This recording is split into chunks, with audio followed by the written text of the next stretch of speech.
Hey Arizona, did you know the typical loaf of bread at your local grocery store traveled across state lines just to get there, and that it's filled with dozens of unpronounceable preservatives and ingredients to keep the shelf life as long as possible?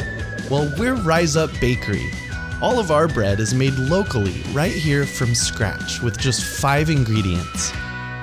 And the only preservative we use is the bag.